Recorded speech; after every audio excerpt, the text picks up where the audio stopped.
Contando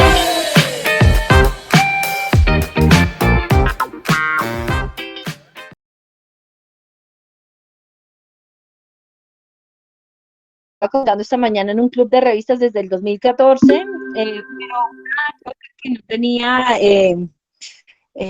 diseño gráfico. Esto lo hizo ya un diseñador. Gracias a la pandemia tuve el tiempo de pedirle el favor que me hiciera ese trabajo. Entonces, estoy muy feliz porque este año hemos empezado a hacer un semillero en la parte de inmunología, de donde es básicamente las actividades de investigación para apoyar a la patología. De pronto ustedes, no todos estarán en la Escuela de Medicina de la UPTC, pero para quienes participan en la Escuela de Medicina de la UPTC, quiero contarles que la investigación biomédica es una de los tipos de investigación que va a mejorar un poco, a tener un impacto tanto en la salud pública como en la medicina personal o en la salud individual. Entonces, la investigación biomédica es, tal vez este concepto lo aprendí en Ginebra, hay un instituto que se llama el CERN, el CERN, y ustedes si entran a la página web del CERN, dice que cuando Tomás Alva Edison, bueno, Nikola Tesla, como quieran, cuando Tomás Alva Edison o Tesla, cuando descubrieron, hicieron la primera bombilla y la luz, no sabían lo que iban a modificar la humanidad con este tipo de investigación aplicada. Y es lo mismo que pasa con las vacunas. No se sabe hasta qué punto podemos cambiar dramáticamente un proceso de vital. Hoy en día los trasplantes hacen que las personas vivan un poquito más y todo esto está relacionado pues, con lo que quisiéramos aprender desde el punto de vista de medicina, de investigación en medicina. Entonces, la investigación biomédica es sobre todo la que acerca la básica y tiene una partecita que es la translacional. La translacional está relacionada con lo que le puede servir de eso que hacemos de investigación experimental, con células, con animalitos, también en procesos de investigación en la parte clínica, con eso hacia la cabecera del enfermo, o sea, hacia realmente hacer el diagnóstico médico más preciso mediante el uso de tecnologías apropiadas, mientras el apropio de toda esa ciencia que se ha desarrollado en el mundo y que favorece también la salud pública. No obstante, todo lo que es la salud pública mundial se ha visto un poco golpeada con este nuevo virus y por eso precisamente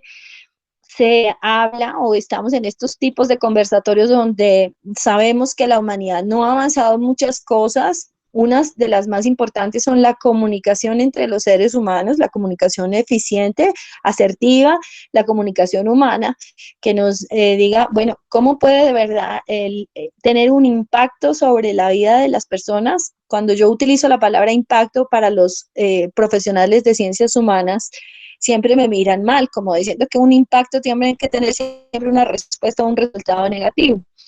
Entonces, más bien utilizar cómo podemos obtener un beneficio para la humanidad de la investigación que se hace.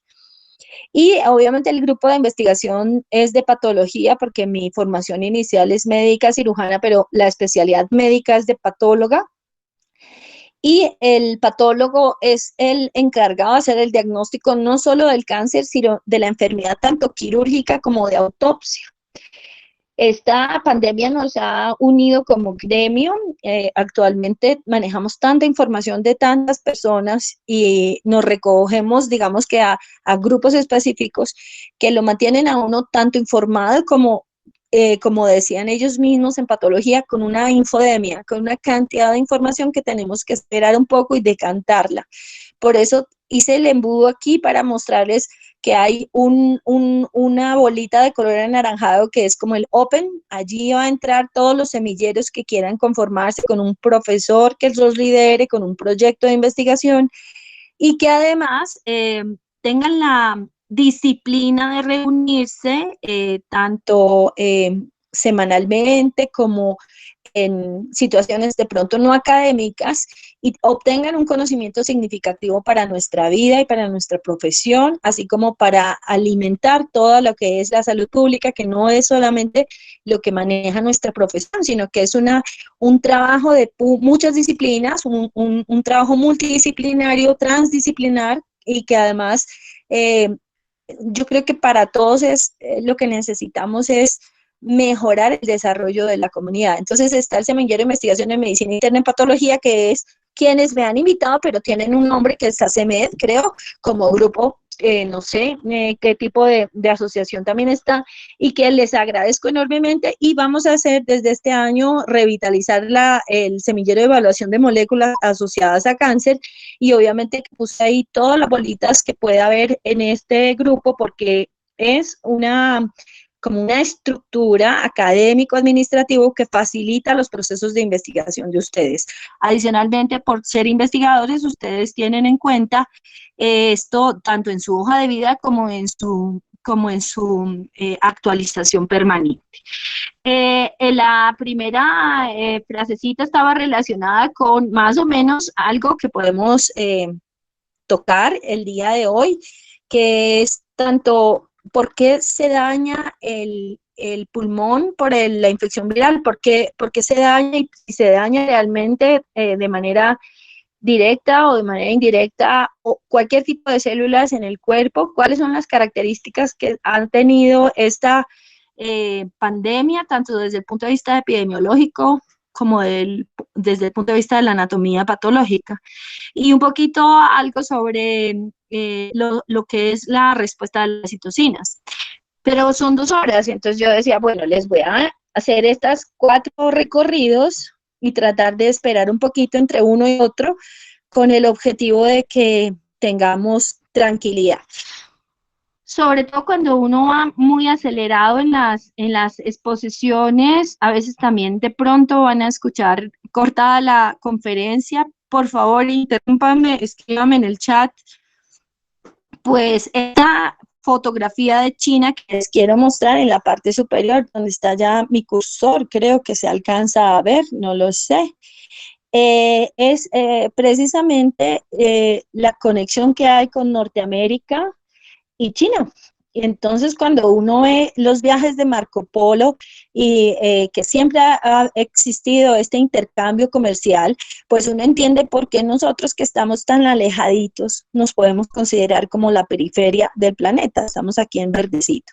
Entonces, claro, cuando en tus libros de geografía y de historia, hablan de cómo Cristóbal Colón nos descubrió América, pero lo que encuentras mucho es que antes de Cristóbal Colón ya se pensaba en la existencia de un nuevo continente, y obviamente que hay muchas otras más cosas relacionadas sobre como una conexión que ustedes las pueden reconocer ahora con los estudios de la genética, cómo llegó el hombre a América, que a nosotros nos decían 40.000 años que llegó el hombre a América por el estrecho, precisamente en una época de mucho frío, debió ser cuando se congeló el estrecho de Bering y pudieron pasar las poblaciones de Siberia Central hacia América. Y entonces hacen recientemente, en los últimos 20 años, estudios del cromosoma Y sobre todo los fragmentos pequeñitos para identificar si precisamente es una población que viene de Siberia Central, como les estoy contando, o si no, y resulta que no solamente así, sino de esa misma Siberia llegaron a España y de España llegaron acá. Luego, mantenemos una diversidad genética que también ustedes la pueden ver en la cantidad de fenotipos corporales que manejamos, que somos étnicos, diversos, que compartimos muchísimos haplotipos debido a la colonización, a la conquista, a los nativos americanos que se pudieron digamos, que se pudieron relacionar y tener más hijitos con los que venían de España, pero que al final somos unas personas muy, muy, muy diversas, tanto como es la diversidad que se mantiene en otras áreas del planeta. Y por eso en esta partecita, por acá en alguna de estas islas, en Hanoi, estaban mirando en la parte de Asia, en Vietnam, Un epidemiólogo importante de la Organización Mundial de la Salud es un italiano que tiene además ese carisma y ese cariño que le manifestó siempre a la humanidad. Y entonces le dicen a este doctor de parásitos, de filarias, de otro tipo de agentes que causan enfermedad, que venga a describir a China una enfermedad porque se presenta de manera atípica, y que hay mortalidad, y él encuentra este tipo de enfermedad y como epidemiólogo logra detener en 2003 el doctor dice aquí, el médico de la SARS, Carlo Urbani, fallece precisamente y contiene el brote de esa nueva enfermedad que sale por un coronavirus humano en el 2003. Bueno, empieza desde el 2002, pero en el 2003 que empieza la contención que ustedes ven bolitas rojas donde hay o se presentaron casos, pero se logró parar. ¿Cómo se logra parar? Pues algunas personas dicen que en julio se fue el virus y algunos más dicen que debido a que la propagación no se daba tanto, no se diseminaba tan fácilmente, porque cuando uno como médico patólogo lee sobre SARS y que empezamos a leer en 2003, 2004, y que era todo esto masivo por los medios de comunicación, que venía que la civeta, que las cosas de China, que Canadá, que ya iba a llegar, que nos va a matar, y que sobre todo el daño pulmonar tiene que ser tan grave. Cuando uno de patólogo escucha la palabra SARS, inmediatamente piensa en un daño pulmonar severo que puede producir la muerte. Es decir, que de alguna manera uno dice, menos mal que desapareció y hubo una contención de la enfermedad. Y sin embargo, pues lo que estamos viviendo, que es precisamente algo que ya habían dicho y que a mí me llama la atención, que me puse a mirar en el Harrison de la edición 17, a ver si se parecía un poco a la Harrison de la edición 11 con la que yo estudié, porque en la Harrison de la edición 11 estaba todo lo de bioterrorismo dentro del libro, mientras que en la 17 es un apéndice adicional y es una cosa que a veces uno ni la mire, que está en el CD. Entonces, sí, precisamente es algo que habían como que dicho desde hacía mucho tiempo, la capacidad que tiene una infección humana de volverse lo que estamos viviendo actualmente, porque básicamente salen los vuelos de China. Creo que si ustedes revisan la cantidad de vuelos que hubo de China a Colombia, en diciembre es grandísimo. O sea, de todos modos, acuérdense que venían a hacer el trabajo del metro en Bogotá y que no nos podemos limitar solamente a Wuhan. Esto es apenas, esta gráfica que ustedes están viendo acá es la de abril, donde todavía no se ve la bola grandota de Brasil y la gravedad, lo que nos ha hecho a nosotros de alguna manera conmocionar de la epidemia a nivel Leticia, donde tal vez no llegó suficiente información para el lavado de manos, la protección, la bioseguridad y sobre todo la disciplina de evitar o contener y mitigar, que ya acuérdense que ya es como la segunda etapa de una situación tan catastrófica. Entonces, claro, a uno le da como científico cierto eh, como una especie de encontrón de sentimientos, emociones en el corazón cuando dicen, mira, pero es que el primer muerto en los Estados Unidos se presentó desde el 21 de enero. Y dice uno, ¿yo por qué no le hice caso a...? Claro, era un muerto, nada más, y cuando yo me fijé bien en la gravedad de la epidemia, fue cuando reportaron 423 muertes, 9 de marzo en Italia. Y dije, Dios mío, esto es así. Creo que el 10, 11, 12 también otra vez prende las alarmas la Organización Mundial de la Salud, y muchos pensamos que pronto, porque somos injustos, fue tarde la alerta, pero realmente ha venido diciendo desde siempre, es algo que se puede salir, y actualmente uno dice lo que pasó un poco por cómo se manejó la información.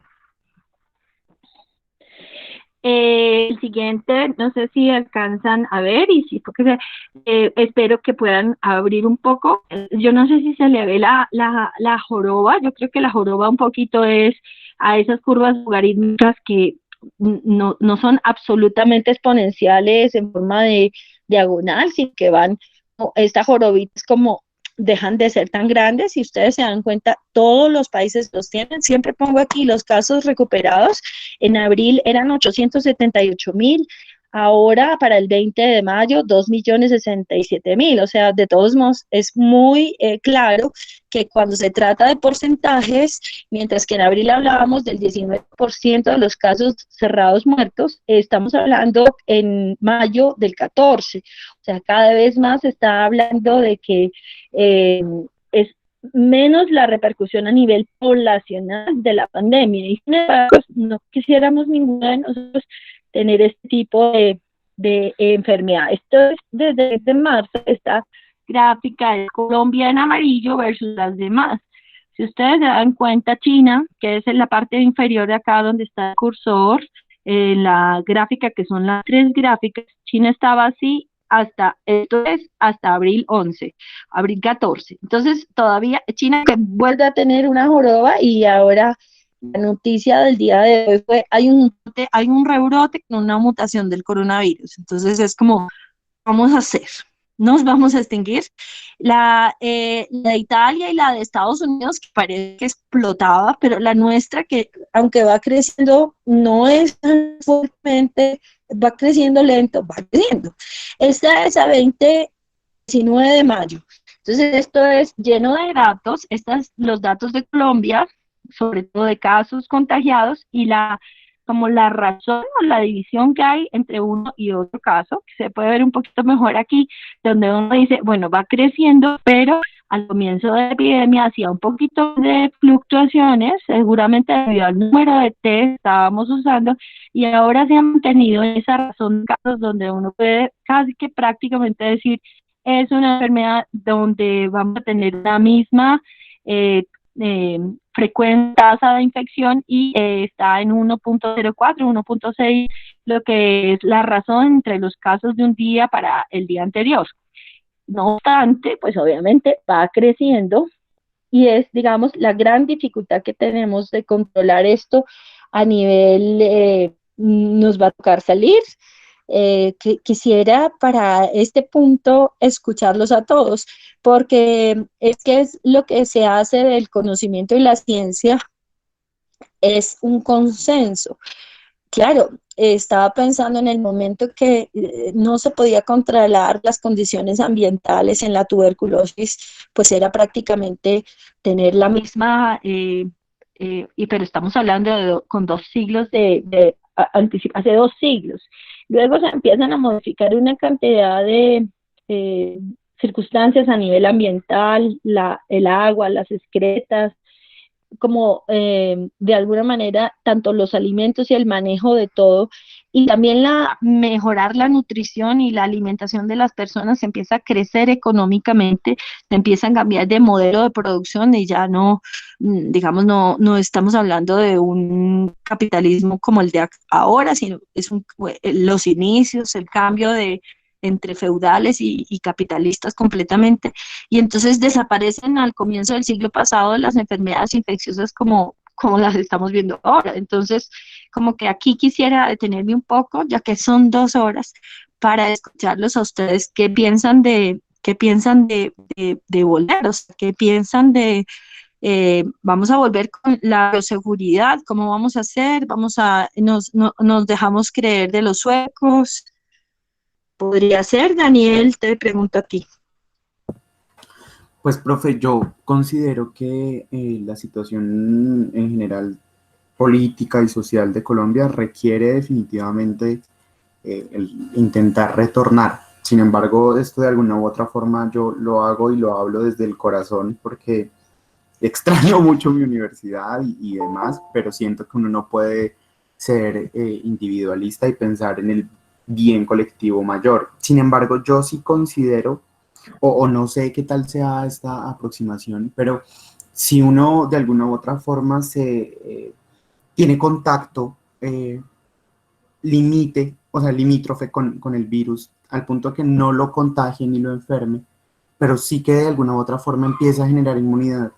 Creería que esa sería como la mejor aproximación y que de alguna u otra forma como se han visto las curvas en Colombia, se ha mantenido. Pero considero que unos sectores definitivamente tienen que empezar a ir entrando con todos los protocolos de bioseguridad, pero que en el momento en que se descontrole de alguna u otra forma, esto pues nos tocaría volver al encierro, como le digo coloquialmente. Sigo expectante. La semana pasada, cuando empezó toda la apertura acá en Bogotá y demás, estaba diciendo, bueno, esperemos a ver en 2, 3 semanas cómo se ve, y yo creo que de eso depende la proyección que podamos tener. No sé, ¿tú qué opinas? Hola, se podrá mirar mi cámara acá. Sí, no sé si, no sé, no creo que no cambie la cámara y bastante dificultad hemos tenido.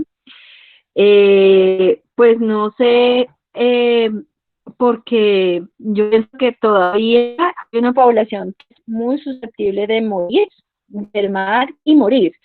Y todos seremos susceptibles de enfermar y no sé hasta qué punto somos susceptibles de morir. Entonces, pues hablaron sobre las sesiones presenciales de la parte práctica con los protocolos que tú dices de bioseguridad y teniendo en cuenta que todavía van a estar los niños del colegio hasta el 31 de julio, podría ser.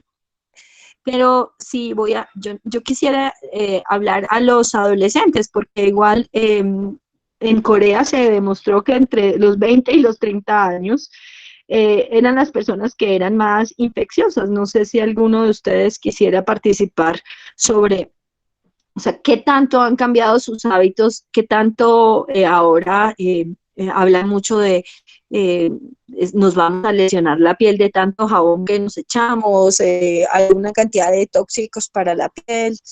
eh, o sea, como que la humanidad está en, ¿cómo lo digo? Como una especie de no conocimiento sobre el proceso.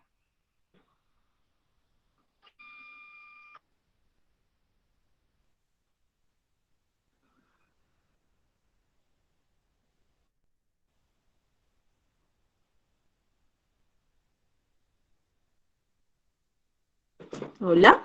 Bueno, no sé si alguien quiera tomar la palabra o lo hacemos a la dedocracia. ¿Tú qué opinas, profe? No, pues quien quiera participar, que aquí, digamos que ese era el primer, digamos que con las medidas de la cuarentena, logramos mantener como esta línea recta. Obviamente esta línea, que es la línea que ustedes espero que la están viendo, yo no sé si la están viendo, y que o sea, los primeros piquitos empezamos la cuarentena y luego ya es esta lineacita que es de color anaranjado, es como la que mantienes durante todo el tiempo. O sea, estos son los datos diarios que todos nos dan. Entonces uno hace una división entre los datos del día que escucha, los divide sobre los de atrás, sobre los del día anterior, y esa es una razón. Entonces, esa razón o proporción hace que esto se comporte de una manera que es matemáticamente similar, o sea que casi que al final, ups, aquí se me fue, casi que al final uno ve que es, no es nunca menos de uno, un día donde fue menos de uno y era porque se había dañado la máquina, entonces uno dice, es como con cuarentena e incluso con la cuarentena que ustedes acuérdense desde el 27 de abril, o sea, aquí sí es 19 de mayo, devuélvanse los días, están todos los días, sigue siendo igual. Lo que pasa es que sí se ve el aumento progresivo de los casos porque los casos son acumulativos, o sea, no, cada vez, solo que si ustedes se ponen a hacer como si pudiéramos hacer o sea, no la pude hacer tampoco tan fácil, no tengo los datos en el Excel, pero cada día es como una constante del número de casos. Los muertos también. Ayer fue por primera vez 22, pero siempre habían sido entre 16 y máximo 20, 21. Ayer cuando fue 22, pues en el grupo que les estoy contando, del grupo de patólogos, todos los días estamos viendo los muertos y realmente cuando uno ve que los menores de 30 mueren y mueren sin comorbilidades, es cuando más tiene, digamos, preguntas de investigación.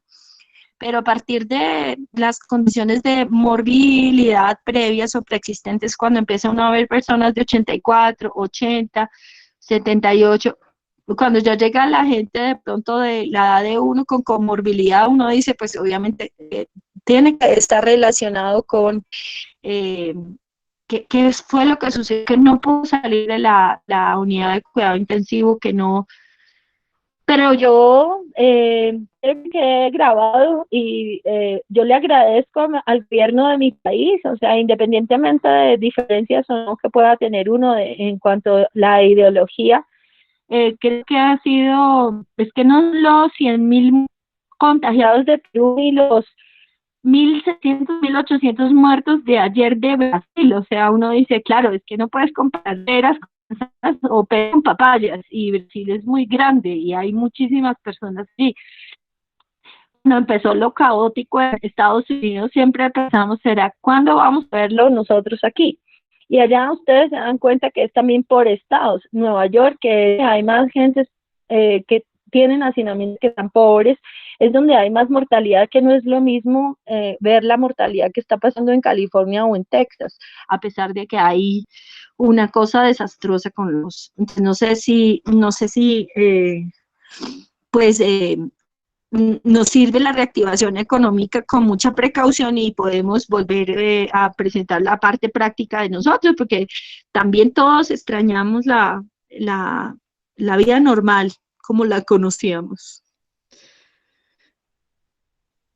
No sé, Dani, si podemos seguir, ¿les parece? Sí, sí, señor. Entonces, bueno, estas son las pequeñas dudas y como el contexto de la pandemia y el artículo que me da culpa de tenerlo en el y no saber cómo usar el PowerPoint, el artículo donde dice que una de las cosas que más nos ha afectado también durante esta época es escuchar que puede ser una conspiración, que podría haber sido un científico, ecólogo y loco que hubiese dejado escapar el virus y que tenía de toda taxonómicamente de todos los virus más malos que hay y que probablemente hasta devolvieran un Nobel. No sé hasta qué punto los hallazgos nos dirán algo diferente. Lo que sé es que el SARS de 2003 sale por precisamente un salto entre especies y el coronavirus beta humano del MERS también para la de los dromedarios hace aparición en casos pulmonares como una infección respiratoria. Yo tengo un hermano que es veterinario y me dice, es que nosotros hemos sido expuestos a todos los coronavirus animales. ¿Quién sabe qué coronavirus no le habrá dado y le habrá dado gripa y tendrá inmunidad? Entonces, eso también es otra cosa que digo, pues dependiendo de cómo sea los procesos de investigación que son un poco más largos, más sólidos, podamos identificar precisamente por qué es tanto MERS, que me parece que tiene mayor letalidad, el SARS de 2003, pero igual con su primito nuevo, ya hemos visto que en este caso está el COVID, la enfermedad de coronavirus de 2019, cómo está usando maquinaria celular por medio de enzimas, receptores de enzimas que son supremamente importantes para nosotros. Ay, Dios mío, se fue a ir sin esto, no, aquí está. Entonces, bueno, simplemente contarles que es una enfermedad respiratoria, que es increíble cómo esta cuarentena ha disminuido la cantidad de casos de niños con enfermedades respiratorias. Siempre marzo, abril, era la época de las neumonías, tanto virales como bacterianas en los niños. El virus sincitial respiratorio, es que gracias a Dios no es uno de estos que se muta y que se propaga de esta manera, porque el virus sincitial respiratorio que mata a tantos niños, pero en porcentajes menos niños de los que hace una influenza o que hace una Haemophilus influenza, una bacteria, pues obviamente es un virus respiratorio. Entonces, cuando te dicen no solamente la vía será porque te respiran y te mandan saliva cuando hablan, o porque estornudan y estornudan encima tuyo, sino también porque se puede mantener como, yo no sé si todos han tenido esta información para la vida, se puede poner hasta 9 días en superficies inertes, de las cuales los puedes recoger nuevamente con los dedos, pasártelos por la nariz o por los ojos y que lleguen por mucosas a tu sistema. Entonces, tener en cuenta que, pues, que este es un cuadrito de evolución de por años 2003, 2009, 2019, que es una mortalidad muy fuerte que yo digo, bueno, menos mal que no se le ocurre ser el MERS, el que se propagaba tanto, el 35% de los que tienen este coronavirus que tiene en Jordán y Arabia Saudita la explosión, pero sí le mata a uno el índice de propagación, que puede ser muchísimo mayor, y que, como les dije, los dos anteriores desaparecieron del planeta básicamente por la eliminación de la propagación del virus. Entonces, seguramente alguna cosa pasa también en julio, ojalá Dios quiera, pero seguimos sin tener las vacunas. Tenemos la vacuna gracias a que había SARS previamente, se estaba haciendo por lo menos un candidato y ahora ustedes ya ven que hay por lo menos más de 10 iniciativas mundiales, entre las cuales están unas en contra de las otras, pero al fin y al cabo como humanidad esperando a eh, que haya algo que nos proteja. Creo que ya todos lo vimos en la anterior gráfica, es un virus RNA que puede producir infección respiratoria de manifestaciones leves, por lo tanto se ha subestimado su patogenicidad en el planeta y obviamente como un virus también puede manifestarse con respuesta sistémica, que va a ser desde las más pequeñas manifestaciones a nivel de interleuquina 1 con la fiebre, hasta otras que serán bastante exacerbadas con manifestaciones cutáneas, que ya hemos visto también grandes cantidades de reportes donde no solamente nos asusta por la manera de embolizarse los trombos que se forman durante los periodos críticos de los hospitalizados, sino porque también puede manifestarse como si fuera un rash o entre comillas, como una varicela. Este que está aquí, creo que será siempre lo mismo que yo digo, que nosotros tenemos una parte del sistema natural de nuestra inmunidad, que es el que evita que entren los antígenos que producen enfermedad, y que tenemos suficientes sustancias que tienen la capacidad de virucida, pero que también nosotros tenemos bacterias de la microbiota que van a evitar que se produzca la infección, que todo depende de la carga viral, pero también depende de la integridad que tengamos en nuestra piel, en nuestras mucosas. Obviamente van a ser mucho más susceptibles tanto por la exposición que tienen como por la vascularización que tienen. Entonces, tanto conjuntivas como la nariz, como la boca, o porque los comemos y no los podemos inactivar, podemos favorecer su propagación y contagio, y que esto es muy importante de saberlo porque el contagio es corto y la respuesta es un poco tardía. Tan grave está que el siguiente virus está en otra provincia más norte de Hubei.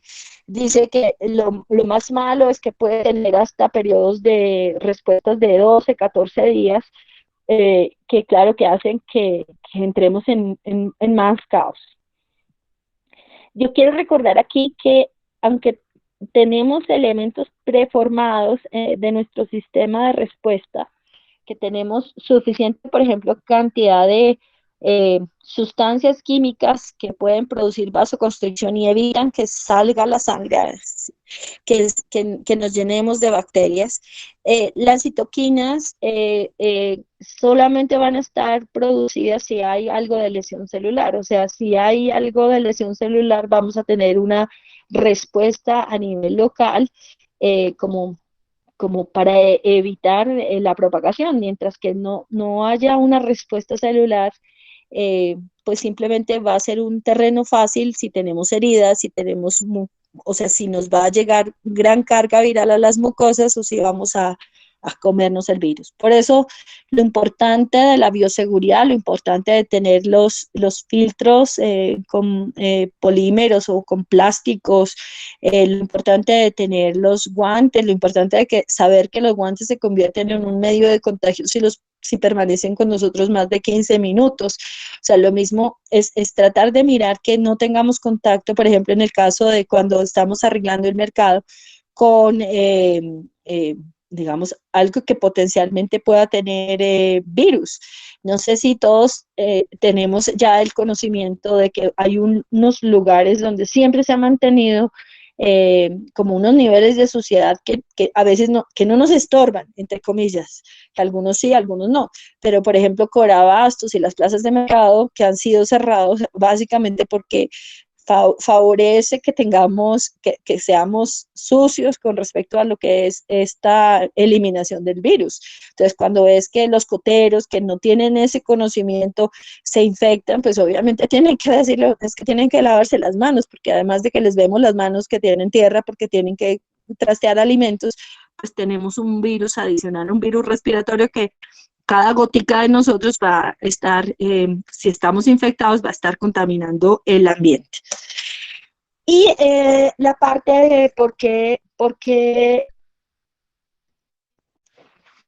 es tan patógeno para algunas personas y para otras, pues obviamente todavía no lo sabemos. ¿Por qué digo que no lo sabemos? Porque hay muchas personas que han pasado el virus y nunca se pone el virus negativo. Algunas personas lo han dicho por las redes sociales, pero otras también llama la atención que hacen 3 o 4 pruebas, hasta la quinta sale positiva. O sea que de alguna manera el virus se podría como que guardar en algún lugar, eso no lo sabemos. Puede producir complicaciones crónicas a nivel pulmonar a largo plazo, tampoco. Y depende mucho de esto, todavía no encuentro sino 2 o 3 donde hablan del HLA-B en España para saber exactamente como una predisposición adicional que tienen para producir la enfermedad a nivel pulmonar. Entonces, como se propaga rápido, somos vectores, no lo sabemos, somos asintomáticos, no, o nos pasó, yo juraba que de pronto nos ponen ahora el test sérico rápido y seguramente tenemos recuerdos, pero eso depende si tenemos o si hemos tenido exposición a antígenos de coronavirus, pues de pronto sí, y de coronavirus de perro o de gato, no sé. Y yo creo que es importante saber también la parte de la predisposición a la mortalidad en diabetes, obesidad y en las enfermedades respiratorias. En algún momento alguien me preguntaba y tuve que leer también los artículos sobre cómo la asociación que hay entre nicotina y que le da menos la enfermedad. Y entonces les decía, no, es que algunas de estas cosas toca mirarlas con grandes, como la lupa de los sesgos epidemiológicos. Entonces, por ejemplo, en el caso de la enfermedad respiratoria obstructiva, como es el EPOC, enfermedad pulmonar obstructiva crónica, sí que se ve siempre que son personas que tienen menos capacidad de respuesta de reparación del pulmón y les va peor cuando tienen que estar en oxigenoterapia o en la unidad de cuidado con ventilador. Este quedó tan feo, Dios. Ops. Ok. Entonces, el Journal of Autoimmunity saca esta gráfica que me tomo la atribución de ponerla para ustedes porque me pareció increíble que tiene todos los síntomas, tanto de la parte respiratoria como la parte sistémica, de una manera como si fuera una lista de chequeo. Ustedes van a encontrar que ya el Ministerio de Salud colombiano te habla de las posibles definiciones de casos. Y mucho de lo que uno a veces no comprende es cómo personas que puedan tener síntomas sistémicos y respiratorios son devueltos a la casa, quedan en cuarentena y no se les toma los exámenes confirmatorios para el virus. Pero eso lo ha hecho todo el mundo debido a la poca disponibilidad de test y debido a que, como les estaba contando, tampoco es que sea muy capaz todavía la muestra de salir positiva en la primera muestra. Creo que lo que están haciendo cercos epidemiológicos también, y obviamente que todos estos síntomas sistémicos dependen del tipo de diseminación o propagación viral.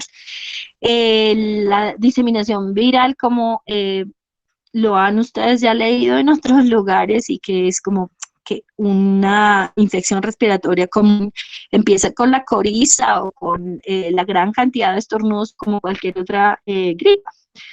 Con un dolor de garganta, sí o no, y en eso yo creo que uno debería ser más cauto para decir, no, es que si usted tiene dolor y ganglios de una vez, probablemente no sea el virus, sino que sea una bacteria y un estreptococo. Bueno, eso tendrá que ser analizado desde el punto de vista individual, porque sí, seguramente vamos a estar viendo muchas personas que han pasado por un episodio respiratorio y se quedaron sin diagnóstico.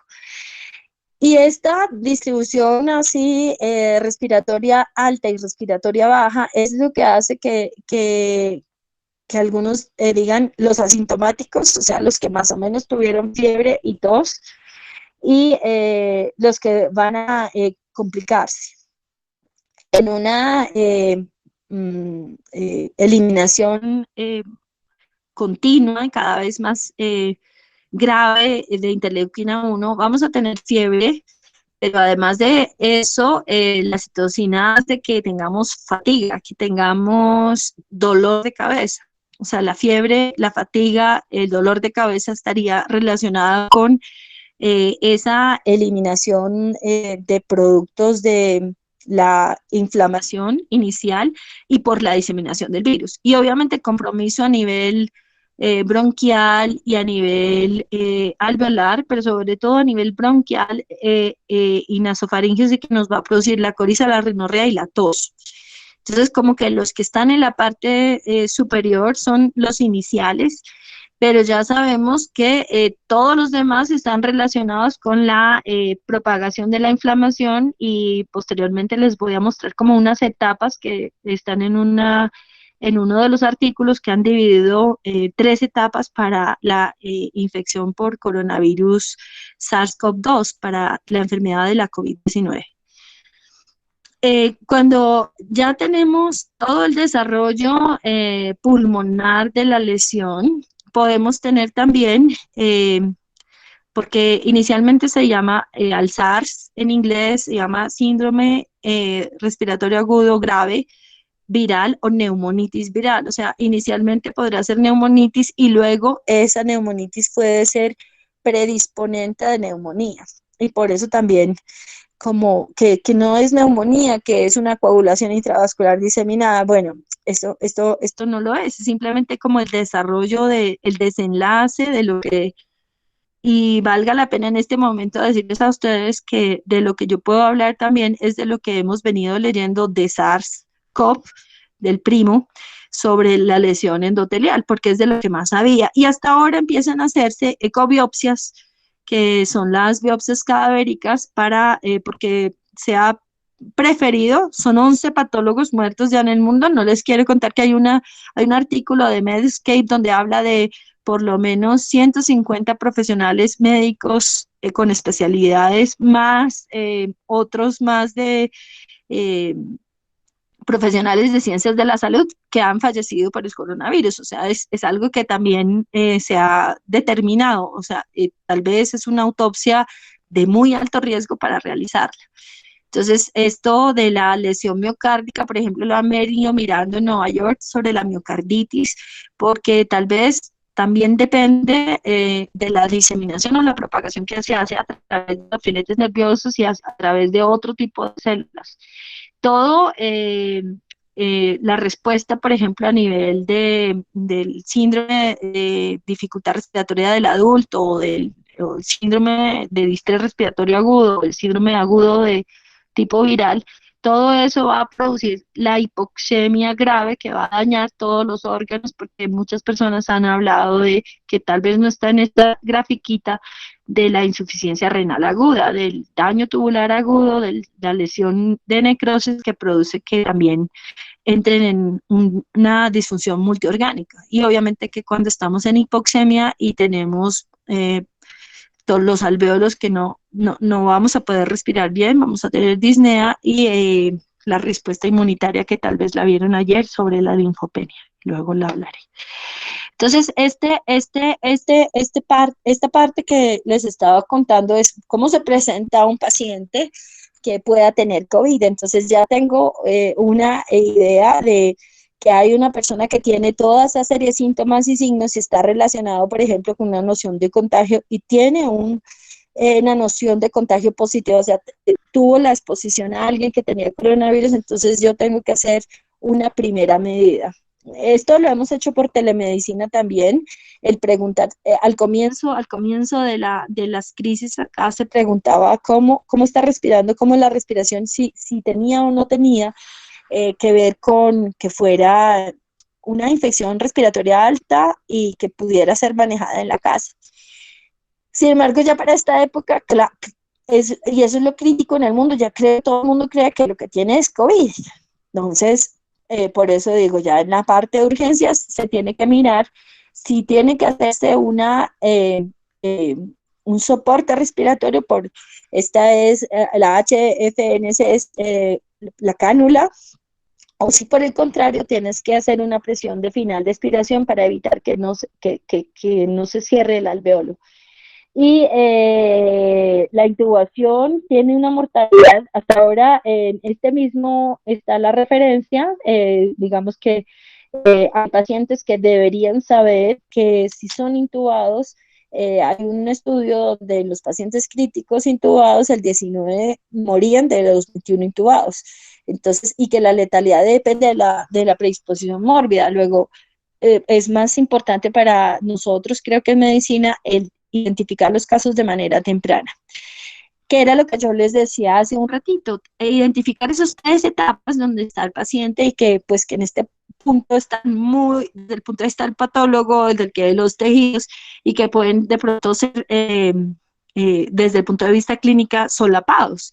Entonces es como empezar a mirar la respuesta inicial, que es una infección por replicación viral y una etapa temprana de la respuesta inflamatoria, como a los que tienen fiebre, y por eso hoy en día, y lo veíamos en los coreanos, está, digamos, tanta gente, tanto en los supermercados como en todas partes, deberían estar también con los termómetros que no son de contacto directo, sino los termómetros donde tú miras.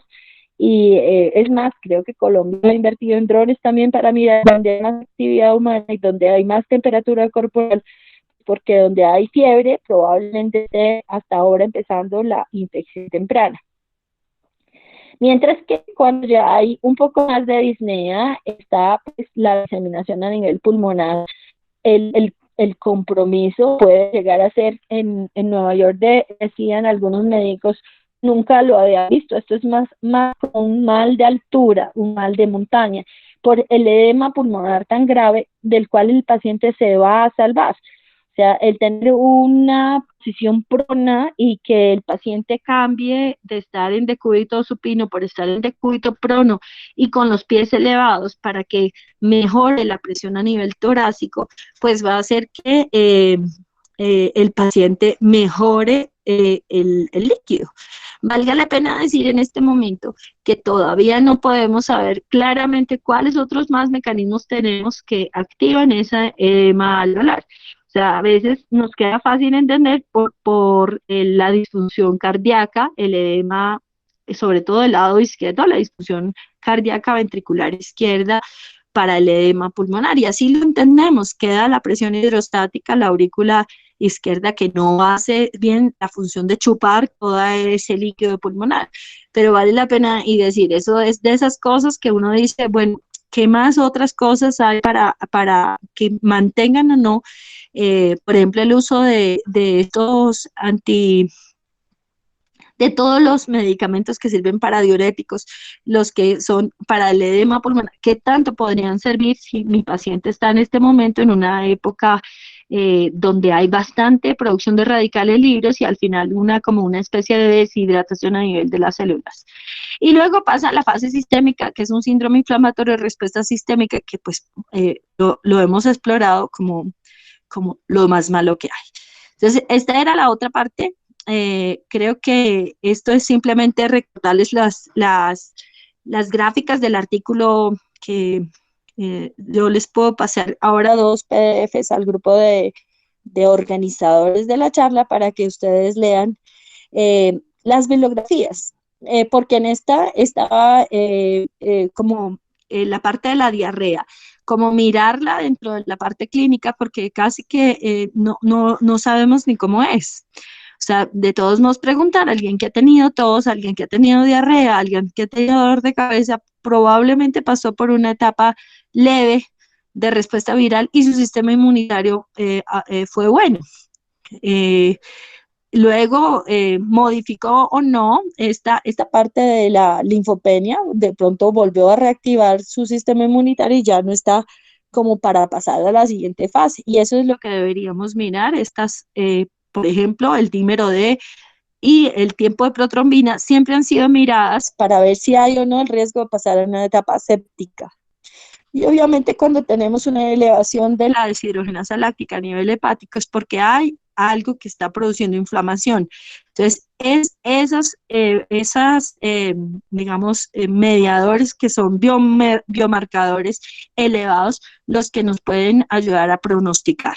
Creo que el día de ayer, antes de ayer, había salido también un algoritmo radiológico para mirar quién va a pasar a una segunda fase.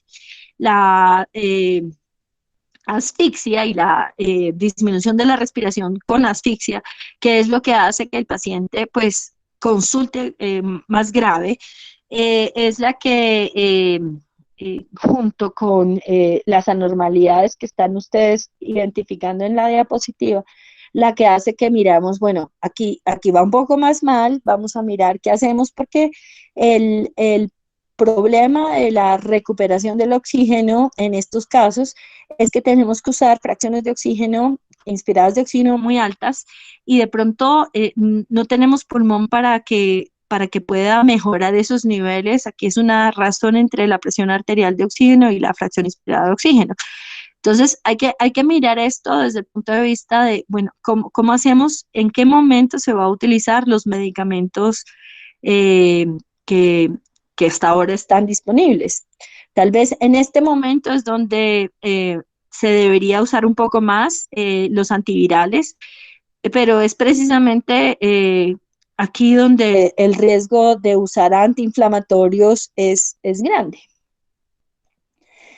Ya tenemos aquí la siguiente etapa donde pues definitivamente estamos salvando al paciente porque se ha consolidado la inflamación a nivel pulmonar y se ha producido todo lo que es la inflamación a nivel sistémico que puede ocasionarnos la vasodilatación corporal completa con fenómenos de hipoxia a nivel tisular que nos va a producir esto que es un bajo gasto cardíaco que llamamos todos shock o choque. En el momento en que está completamente vasodilatado el paciente por todos estos mediadores inflamatorios, simplemente todos los órganos van a funcionar mal. Y aquí no dice, pero va a pasar, además de la insuficiencia cardíaca aguda, a la disfunción orgánica múltiple. Y aquí es donde, pues, obviamente, dependiendo de los niveles, vamos a tener un seguimiento hacia peor. O sea, aquí va a haber más proteínas C reactivas, más LDH, la interleuquina 6, que es la que usamos para identificar que va más infectado, que podríamos paliar un poco con medicamentos con inmunoglobulinas, y estos que ya están relacionados con el consumo, el dímero D elevado, la ferritina en el caso de que se vuelve como anémico, y las troponinas y los otros péptidos como parte de la respuesta de la lesión celular que va a la sangre, es decir, la insuficiencia cardíaca aguda y la pérdida de los miocardiocitos. Pero yo quisiera hacer acá hasta aquí como un puntico voy a detenerme para contarles la parte del daño a nivel pulmonar. Así que quisiera preguntarles aquí si me han escuchado bien, porque aquí a veces veo que dice que ya se pasó el link, no hay, yo también escucho entrecortado y todo eso, y eso es culpa mía también. No, profe, yo te he escuchado bien.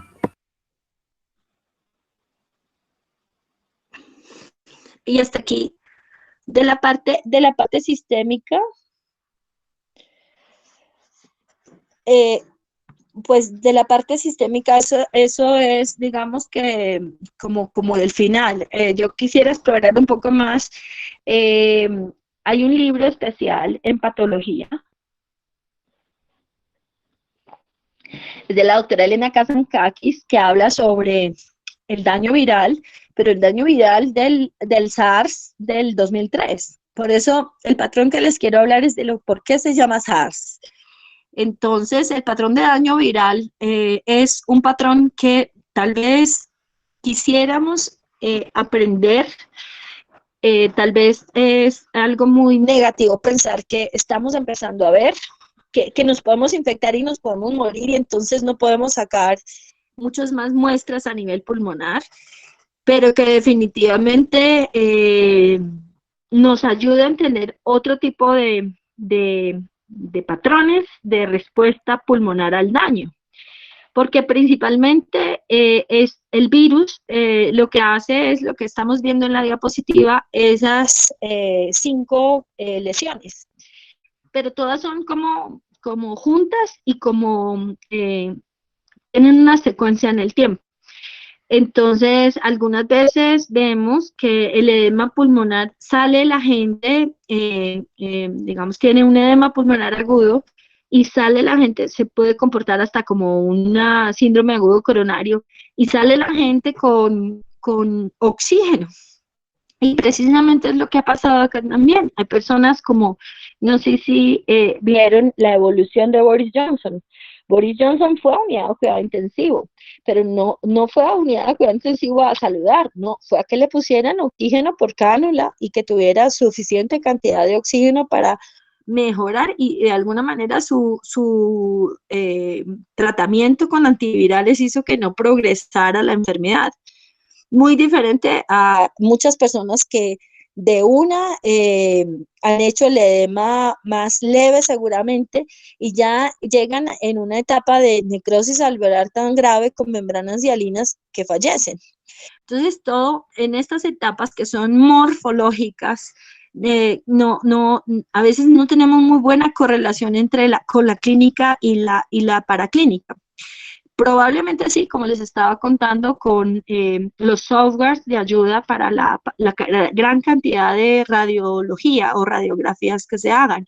Entonces, probablemente sí pudiéramos, de pronto uno hace esto de manera esquemática para decir lo que hay, pero a veces es un revuelto de todo. Entonces, Kazankakis, mi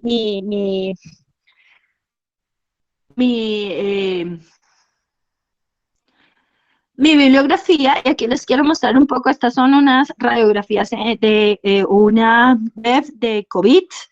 COVID está con WikMix, creo que se llama así. Después les puedo dar también el enlace, donde hay varias de las personas que han puesto ahí las fotografías de los pacientes con el daño por COVID. Yo creo que todos ustedes tienen un conocimiento previo y sin embargo me disculpan los que saben más, me disculpan, tal vez voy a hacerlo un poco más sencillo.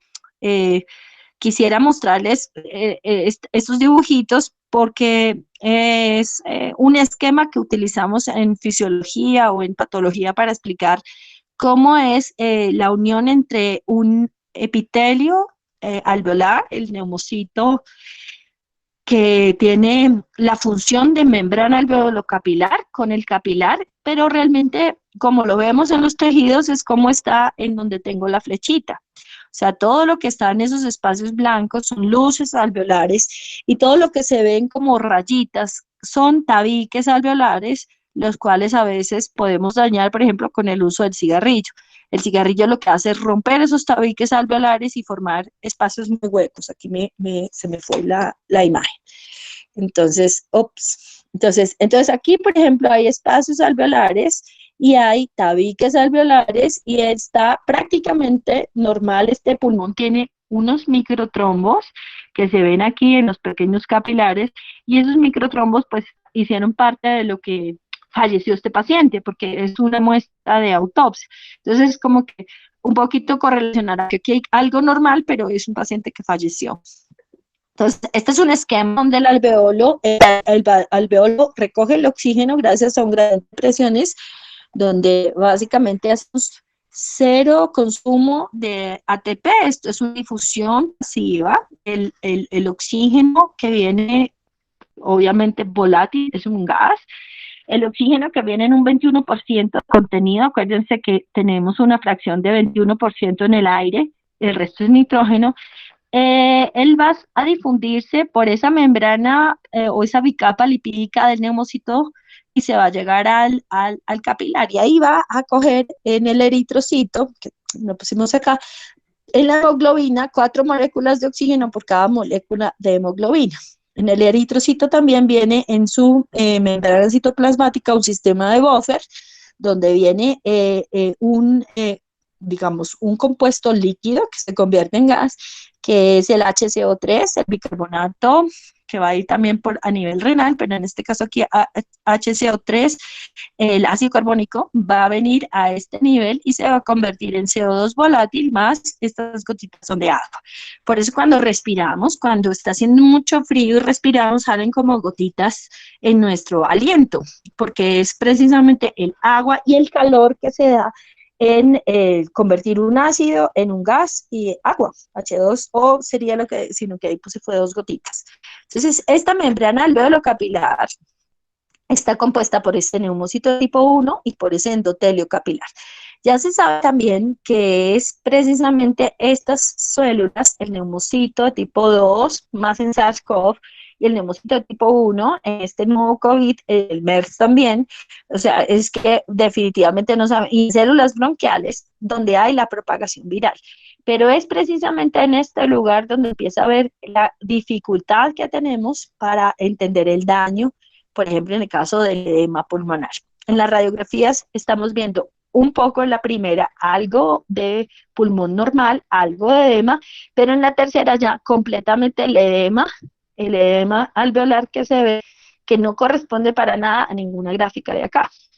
Entonces tenemos un surfactante pulmonar a nivel del alveolo, que lo dibujé aquí con estos piquitos como es un lípido que lo que hace es que cuando expiramos, que el alveolo debe desocupar el oxígeno, el CO2, perdón, o sea, el oxígeno que viene en el alveolo tiene que ir al capilar, el CO2 tiene que salir por la respuesta de expiración en el movimiento expiratorio, pues no se puede colapsar, porque tiene que volver a estar otra vez así, sino que se va a, a cerrar la pared hasta un puntito.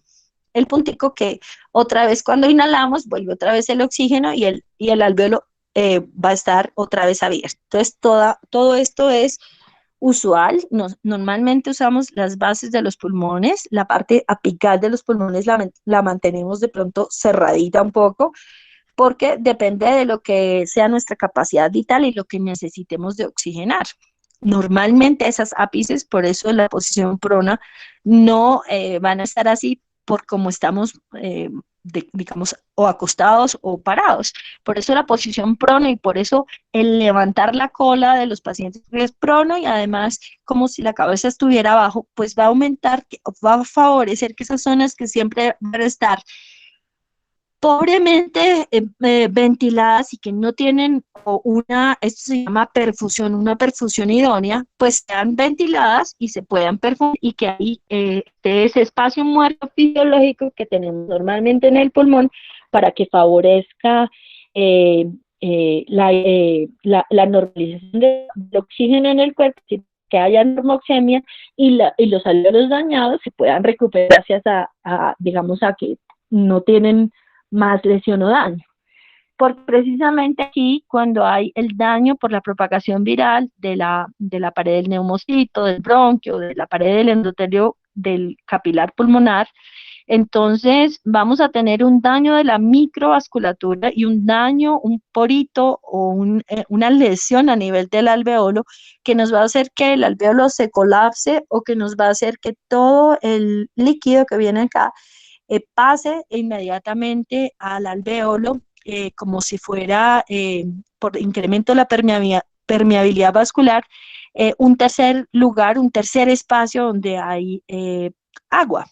Normalmente las células tienen agua, los vasos sanguíneos tienen agua, agua que hablamos de plasma o de líquido intracelular, pero cuando hay lesión celular, cuando hay daño a nivel de la permeabilidad vascular, porque se abren las células endoteliales a nivel de los vasos sanguíneos, vamos a tener esa lesión de la microvasculatura, vamos a tener como que sudan, como que sacan agüita, y esa agüita se va a ir completamente con la fibrina a nivel del alveolo y va a producir, pues al tener este daño por transformación de los virus, va a producir ese edema pulmonar, que es lo que se están viendo aquí, que dice opacificación en vidrio deslustrado.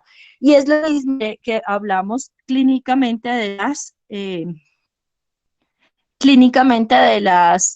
la disnea y de la anoxia o la asfixia que manifiestan los pacientes. Es que básicamente tenemos que tener presente, se fue el internet de mi celular, que el alveolo maneja un equilibrio increíble desde el punto de vista inmunitario. Tenemos un macrófago alveolar que está como potente ahí, buscando que haya carbón para digerirlo, pero no lo puede eliminar, y otras sustancias que pues seguramente sí. Y obviamente que esa capa de surfactante que produce el neumocito de tipo 2 va a estarse produciendo después de la madurez del pulmón, después de las 34 semanas de edad gestacional, muy bien, y nos va a acompañar en el resto de la vida mientras tengamos los alvéolos funcionando normal. Porque esta parte de el daño alveolar que les contaba es cuando hay un síndrome de activación de los macrófagos, donde esto que se ve a la derecha en esta gráfica es como agudo, grave, porque hay algo, en este caso, algo que lesiona la pared alveolar. Pero esto mismo se puede ver cuando fumamos y se rompe el tabique alveolar, solo que se va a ver de una manera más crónica. Entonces, es exactamente lo mismo. O sea, lo que hace precisamente la lesión celular a nivel alveolar es afectar la respuesta inflamatoria y reparar o dañar o fibrosar el pulmón. Ustedes están viendo que aquí hay muchas de las células de la inmunidad natural, como los neutrófilos, que le van a ayudar al cuerpo a eliminar detritos celulares o bacterias porque hacen la fagocitosis. Creo que aquí tenemos... me escriben en el chat si tenemos algún problema. Ok. Pero precisamente es cuando se activa el problema y es masivo a nivel de las células de los tipos de neumocitos que hay aquí. Por ejemplo, en el caso, aquí dice necrótico apoptósico, que se activa en el alveolo, más la capacidad, la activación del macrófago para reclutar todas las quimioquinas o quimiosinas, todas las citocinas y todos los compuestos del daño celular porque estas células se han dañado. De pronto ustedes ven aquí que es la formación de la necrosis de la pared del alveolo, la membrana hialina. Es mucho más fácil de explicar esto cuando el bebé todavía no tiene suficiente capacidad de formar fosfolípidos para el surfactante, y antes de las 34 semanas de edad gestacional nace y no puede respirar bien. Por eso cuando oxigena va bien, pero cuando expira, como no produce suficiente surfactante, yo creo que aquí ven ustedes que dice surfactante inactivado. Cuando no produce suficiente surfactante, el alveolo se colapsa.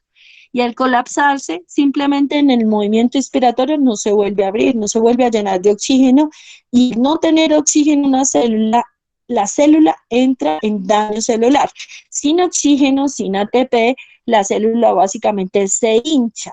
Al hincharse, como lo están viendo a la derecha, que es digamos, estas características de la necrosis, de la eosinofilia del citoplasma, hace que por dentro de la célula se rompan todos los organelos, incluido el núcleo, y todo debido a la falta de oxígeno, a la falta de ATP. Eso se convierte en algo que microscópicamente se vio desde hace mucho tiempo y se considera la enfermedad de membrana hialina. Así es como responde el pulmón. Y precisamente es esto, la etapa que se ve durante la infección viral por muchos virus, incluido el coronavirus de COVID-19. Entonces, todo esto que están viendo en la parte final, cuando va cerca del capilar, es que también adicionalmente necesita que haya reparación del tabique. El cuerpo necesita que haya reparación del tabique, y esa respuesta inflamatoria adicional se vuelve en la segunda o tercera etapa del daño en una respuesta de formación de cicatriz colágena. Entonces se incrementa la fibrosis y la cicatrización si el paciente puede sobrevivir. En el caso de los neonatos, sobreviven y hacen displasias broncopulmonares, y en el caso de las personas como grandes, hacen secuestros pulmonares o hacen daños pulmonares, que también se llama displasia broncopulmonar, que bueno, que ya será una etapa de por lo menos se salvó del daño. Entonces, la pixelación aquí de las imágenes la estoy viendo hasta ahora. Pero la primera etapa es entonces la salida del líquido capilar a nivel de la luz alveolar, y eso es lo que se ve rosadito. Esa salida es de ultrafiltrado sanguíneo, o sea, ahí hay proteínas sanguíneas, y seguramente hay una cantidad de metabolitos, pero el principal es la fibrina. La fibrina por el daño microvascular, y la fibrina se consume. Entonces la fibrina ahí no simplemente va a ser parte del daño, parte del edema pulmonar, pero no se va a poder reabsorber. Se reabsorbe solo cuando hay oxigenación y hay como la salida. Y por eso también hablamos de la expectoración. Esto mismo, cuando tengan la oportunidad de ver pacientes con edema pulmonar causado por otras causas, van a ver que las personas tosen. Y al toser, en su esputo se ve, por ejemplo, manchitas de sangre. Por eso en la diapositiva de los hindúes decía algo de hemoptisis. Claro, porque hay daño a nivel de estas paredes, hay salida de eritrocitos. Entonces, esa hemoptisis es sangre en el esputo, de los signos más importantes de compromiso del daño pulmonar. Pero a veces no vemos rutilante la sangre, sino que la vemos rosadita, vermellón, como si fuera ese esputo de color. Ese es del edema pulmonar. El edema pulmonar, desde esas enfermedades que es más difícil de aliviar, y hacemos a veces lavados bronquialveolares para mejorar un poco la cantidad de líquido que puede haber ahí. Entonces, tanto el esputo que se ve como el que no puede eliminar el paciente por sus propios medios es el que va a empeorar la condición de la hipoxemia. Y aquí que se ve, aquí donde está la flechita, estamos viendo los macrófagos alveolares. Entonces, aquí que se ve ya que la lesión o el daño es a nivel de la membrana celular del neumocito, y el neumocito ya no sirvió.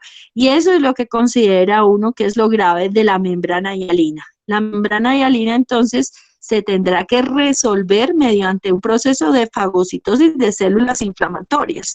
La membrana hialina no va a volver otra vez a ser alveolo. O sea, eso es lo grave de un SARS, que es una etapa donde aquí hay muchas membranas hialinas, pero se ven un poquito más porque esta es una coloración con paz, donde están las flechitas de pronto, donde ven un poquito la flechita es donde se ven las membranas. Las membranas simplemente son cuerpos necróticos supremamente eosinófilos, y en este caso paz positivos, porque son cuerpos muertos, neumocitos muertos. Y el resto es toda la respuesta para eliminar precisamente esas membranas. Si el compromiso es masivo, el paciente va a fallecer en esa etapa. Es cuando el paciente, en esta siguiente imagen, logra mecanismos de reparación que puede algo remodelar, pero nunca va a lograr a tener el pulmón normal. Por eso es que hablamos en los neonatos de displasia broncopulmonar y en los adultos tanto secuestro como displasia broncopulmonar y zonas francamente de cicatriz. Entonces aquí vemos un poquito más también las zonas de atelectasia y esas zonas donde hay colapso de los alvéolos no van a oxigenar al paciente y la hipoxemia va a hacer que se produzca todo el efecto caótico del cuerpo.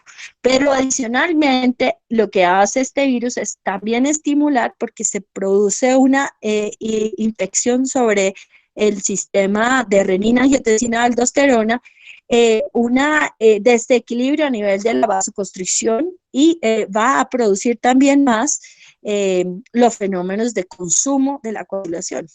Bueno, esta gráfica es del libro Kazankakis y hablamos de que en los días de injuria del daño alveolar difuso, los primeros días podemos tener un gran edema pulmonar. Está en las Yes, está en lo medio y lo máximo en 1, o sea, podemos ver un gran edema pulmonar. En este punto del edema pulmonar, el primer día el paciente puede fallecer. Y obviamente que cuando empieza a hacer las membranas hialinas también. Entonces, aquí es ya como la respuesta de la hipoxemia, la grande cantidad de membranas hialinas, y aquí es 5 o 6 días donde el paciente tiene más riesgo de morir. Cuando el paciente va a entrar en una etapa proliferativa, el daño alveolar difuso se divide en estas dos etapas. Una etapa exudativa inflamatoria, que está además de la inflamación, el edema de los alveolos, la presencia de las membranas hialinas y una etapa mucho más preponderante de tipo proliferativo y cicatricial, donde va a haber también inflamación de los intersticios y fibrosis.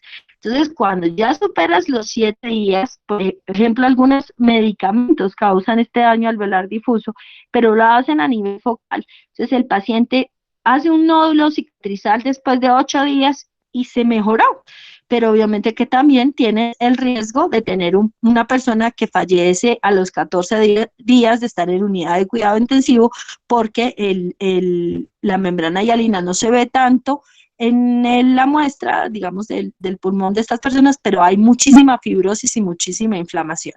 Entonces, es como que cuando hablan de daño alveolar difuso es el patrón de daño más grave que pueda existir. Esta es una, les puse aquí después la bibliografía, es una sobre, les decía yo, ecobiopsias, biopsias cadavéricas, con mucha bioseguridad y con mucho cuidado para tratar de ver la diseminación viral por medio de fluorescencia. Entonces, están las etapas del daño, sobre todo han encontrado en el daño alveolar difuso, es decir, donde si me están viendo en la flechita, en el A2, en el segundo A2, en el segundo, donde está el daño alveolar difuso, donde está la necrosis, ahí logran localizar mayor cantidad de partículas virales, es decir, sí ha infectado terriblemente el neumocito y por eso es que adicionalmente a los mecanismos de hipoxia y muerte celular que se dan básicamente por disminución del oxígeno, están los otros citopáticos virales que están relacionados con apoptosis. Estas últimas de acá son hechas sobre una coinfección o sea, una infección adicional a células de cultivo, células de tipo HUH7, células que ellos han tratado de mirar para ver cómo infectan adicionalmente a este tipo de células en los cultivos y que podemos encontrar, bueno, también han visto en pacientes con SIDA en este artículo. Me disculpan esta última diapositiva por lo pequeño que me quedó, pero les quería contar que de 23 autopsias que encontraron 13 tenían daño alveolar difuso. Luego sí, definitivamente, esta es la principal causa de la muerte, pero también encontraron miocarditis, pero también encontraron cambios de cirrosis, obviamente que en pacientes que tengan cirrosis tendrán menos capacidad de respuesta inmunitaria para resolver el problema. Encontraron también exudados intraalveolares como si fuera neumonía lobar, o sea, como coinfección.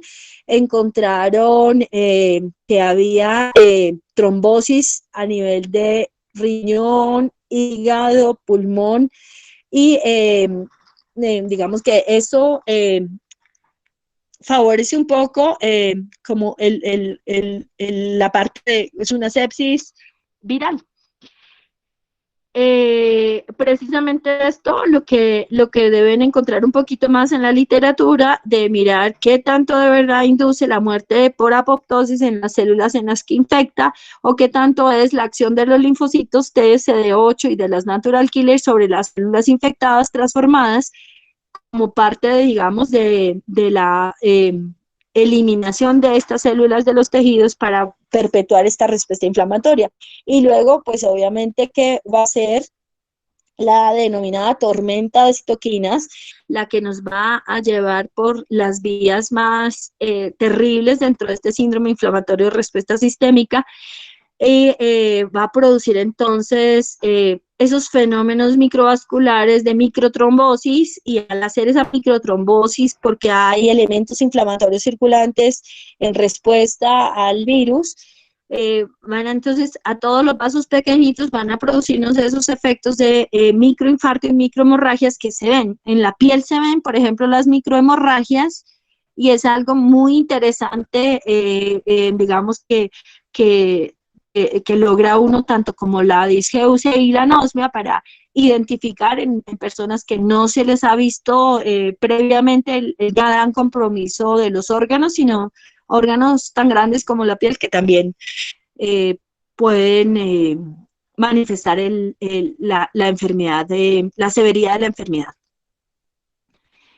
Creo que lo de la tormenta de las citoquinas lo quería expresar un poquito acá con respecto a lo que es ya su potencial de inmunogenicidad. O sea, si salimos de ese daño alveolar, y sobre todo las personas que han podido sobrevivir a la unidad de cuidado intensivo, de seguro van a tener respuesta de memoria en los linfocitos, porque al fin y al cabo es el macrófago el que daña el alveolo, y todas las proinflamatorias, las citocinas proinflamatorias, las quimiosinas sobre todo, que recluta durante esta respuesta al virus. Entonces creo que es más una acción de nuestro sistema inmunitario sobre la lesión a nivel pulmonar, y que básicamente por eso hablaban de que la seroprevalencia en España era del 5% de personas que tenían títulos, y que si hubieran sido 20% los que habrían encontrado, que hubieran sido 100.000 personas las muertas. Es decir, que la inmunidad de grupo es algo que vamos a tener que esperar, y obviamente que para mí será mejor el control y evitar la propagación aislando a los enfermos, como muchas personas se quejan de la cuarentena porque nos estamos aislando los sanos, pero es por la potencial propagación que tiene el virus con los sanos que hace que nos aislamos. Pero realmente cuando uno escucha dónde están los focos también de diseminación y contagio, empieza a mirar también los hospitales y dice, bueno, podríamos implementar mejor medidas de bioseguridad y tratar de dejar el virus en esos ambientes hospitalarios, así como han estado Acinetobacter baumannii y otros de esos que yo considero como bacterias terriblemente, no me los quisiera encontrar. Porque es precisamente esa infección del virus y esa vía que encontró con el receptor y lo que es la enzima convertidora de angiotensina, lo que nos hace preguntarnos bien la parte cómo hizo para llegar, y si habrá o no la posibilidad de que algunos medicamentos, como que entre comillas, nos pudieran proteger. Esta última es una carta del New England, donde dice, mira, es que tienes que volver a repasar todo lo que es el síndrome de renina-angiotensina-aldosterona con respecto a lo que es no solo el edema a nivel corporal, sino el edema a nivel pulmonar y sobre todo la regulación de los líquidos a nivel renal. Recuerden ustedes que donde hay más angiotensina es el pulmón, no el riñón. Y que obviamente que el angiotensinógeno está, y gracias a que estimula la renina ese paso de angiotensinógeno a angiotensina 1, es que podemos hacer vasoconstricción, que de alguna manera nos ayuda a regular los líquidos. Por eso es que hablan de este otro sistema de angiotensina 1 a la 9, angiotensina 1 a la 7, que ustedes ya están un poquito más juiciosos con eso, porque precisamente esta gráfica última para mí es para poder correlacionar de pronto con el COVID una enfermedad que es muy importante para nuestro altiplano, que es la hipertensión arterial esencial. Saben ustedes que usamos muchísimos más inhibidores del receptor de angiotensina 1, losartán, valsartán, bueno, todos los que enalapril, que captopril, que son los inhibidores completos de la enzima convertidora de angiotensina, acá en el ACE. Entonces, bueno, o sea, cualquiera de los dos tendríamos que hacer planes de mirar qué tanta predisposición a la mortalidad y qué tanta predisposición a no contagiarse del virus podríamos tener, porque como les estaba contando, este es un equilibrio completo entre estas moléculas vasodilatadoras, antiinflamatorias, la angiotensina 1,9, la 1,7, el receptor también de las moléculas de angiotensina en el endotelio, que es lo que nos está haciendo estudiar de nuevo el virus, porque precisamente es esta subida de entrada y la vasoconstricción y los fenómenos relacionados con la coagulación, con la protrombosis, con la fibrosis, están pues para el lado que ven ustedes, el lado de ese lado. Entonces siempre será como ubiquemos un poquito qué otra, a ver si puedo, qué otras cosas podemos mirar. Pues evidentemente son muchos temas en uno solo y no sé cómo mirar. Para este punto, pues yo creo que todos acá me faltaba mostrarles este caso de COVID de la Universidad de Utah, pero ya creo que lo dejé de presentar. Bueno, está bien.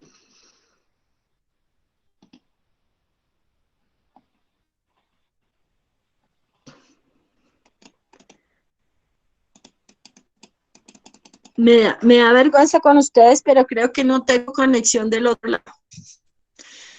Creo que preciso. Estoy intentando una búsqueda y no me funciona.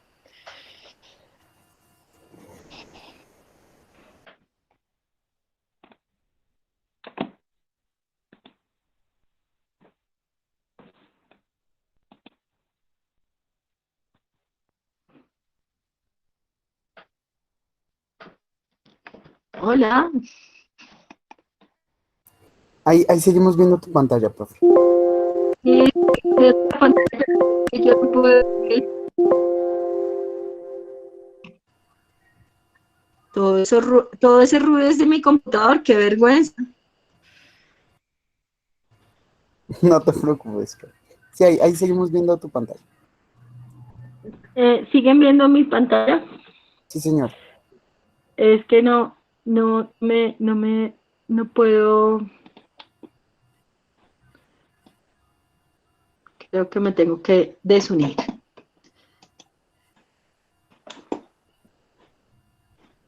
Abandoné la reunión. Nada, Daniel, es que la verdad yo tengo poca conectividad, creo que muchos escribieron que se les había cortado y no sé qué han mirado ustedes. No puedo, no me sirve el internet del fijo, lo siento. O sea, Bueno, profe, yo creo que escuchamos bien la mayoría, entonces si quieres, pasamos a las preguntas. sí, bueno, tal vez decirles una cosa que es dentro de las preguntas más importantes es, por favor, vuelvan a recordar cómo se forman los coágulos, cómo se forman los trombos más que coágulos en el cuerpo. Y, digamos, si se va a escapar la fibrina, se necesita que haya fibrinógeno y por eso hay los productos residuales de la formación del fibrinógeno, como el dímero D, que se van a llevar. Entonces, si se está escapando la fibrina a nivel pulmonar, se va a necesitar más fibrina, empiezas a consumir. Por eso se llama coagulopatía de consumo. No necesariamente necesitas plaquetas, por eso tal vez no hay trombocitopenia.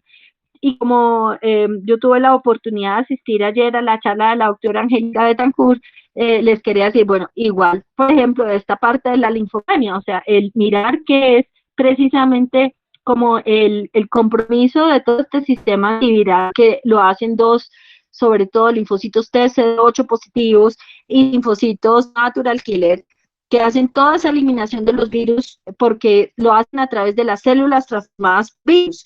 Entonces, esas digamos, dicen en inglés, se exhausting, o sea, se cansa, se disminuye la capacidad y por eso también, pero en SARS-CoV de pronto también han encontrado algo a nivel de apoptosis, a nivel del linfocito. Y no sé si alguna vez escucharon un audio, pues de alguna forma este virus también produce este tipo de inmunosupresión por la misma respuesta del cuerpo al virus. Entonces hay unas anécdotas, casos que se tienen que escribir sobre la asociación con neoplasias. O sea, ya es como un inmunosupresor por sí mismo, no como el SIDA, no como el HIV, pero sí con la capacidad de por lo menos producir ese tipo de como de evasión del sistema inmunitario normal y la propagación del virus a nivel pulmonar. No sé.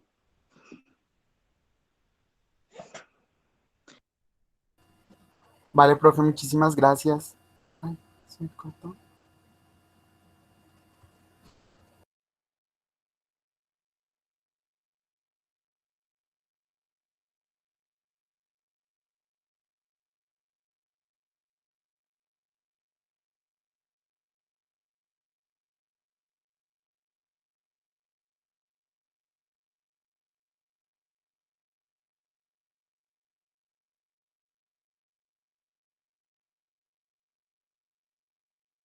Ah, sí, ya, te vi, profe.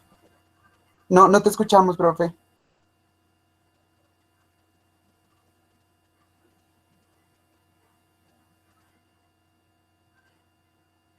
¿Hola? Ya, ahora sí, ¿Hola? ahora sí. Sí, creo que me tienen que activar el micrófono. No, yo no sé cómo voy a sobrevivir a esto de las clases por esto. Pues Vale, nada, eso les quería comentar. Casi todos los artículos son de SARS-CoV, del primer SARS, porque es donde han hecho experimentos de 6 meses, un año. No, realmente no es porque no hayamos visto nuestra capacidad de hacer artículos. Porque ayer te escuchaba lo de la colchicina, o sea, sí, los inmunosupresores tendrán que servir cuando es la tormenta de citoquinas, pero el problema es saber quién está en tormenta de citocinas y quién está en coagulación intravascular, o sea, el problema es poder identificar por medio de mediadores del cuerpo, inflamatorios, biomarcadores, radiológicos, quién va a ir a una etapa o quién se va a recuperar. O sea, realmente lo mejor que podemos hacer es esperar, tener paciencia, no tener contacto con los animales que nos infectan, que somos nosotros mismos. Creo que mientras han estado ustedes escuchando La doctora Zulma Cucunú alguna vez nos hizo una conferencia excelente en la universidad, en el Torreón, que extraño, que yo creo que todos extrañamos, y decía sobre el R, ¿cuándo se acaba? Cuando se acaban las personas que tienen la infección. Entonces, probablemente lo que pasó en julio de 2004 con el SARS fue que dejó de haber personas para que se contaminaran con el virus. ¿Cómo la dejamos de tener? Nos protegemos, nos ponemos la careta, nos ponemos el tapabocas, evitamos el contacto con personas que tengan síntomas respiratorios. Simplemente desapareció el virus porque no, pero mientras sigamos teniendo comportamientos, creo que son humanos, pero son muy inhumanos, que son, por ejemplo, las personas que quieren contagiarse del virus y hacen, ¿cómo es? Fiestas de COVID. Entonces digo yo, pero es que te da inmunidad a ti, pero el resto se va a seguir propagando el virus. Y yo sí me sorprendí que la prevalencia fuera del 5%, o sea que probablemente nosotros somos la cola epidémica de España o de Francia, no lo sabemos bien, pero estamos esperando los resultados de las pruebas serológicas aquí para saber, porque si nos hemos expuesto al virus, lo único que sé ya es que nos podemos reinfectar y que hay personas que vuelven y se reinfectan y que no tenemos inmunidad protectora suficiente. Vale, profe, muchísimas gracias. No sé si en el público haya alguna pregunta para nuestra doctora, para que porfa la escriban en el chat. Doc, muchísimas gracias. Excelente. No, a ustedes. Pues nada.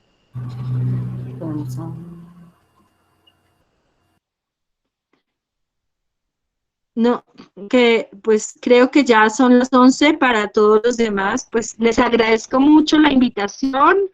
Esto ha sido difícil, como les puse en la primera diapositiva. Los espero con semilleros que se acerquen al grupo de investigación. Bienvenidos todos. Disciplinados y juiciosos organizando seminarios y que nos vaya a todos muy bien y que nos protejamos tanto a nosotros como a nuestras familias. Y muchas gracias. Vale, profe, muchísimas gracias a ti. Vale.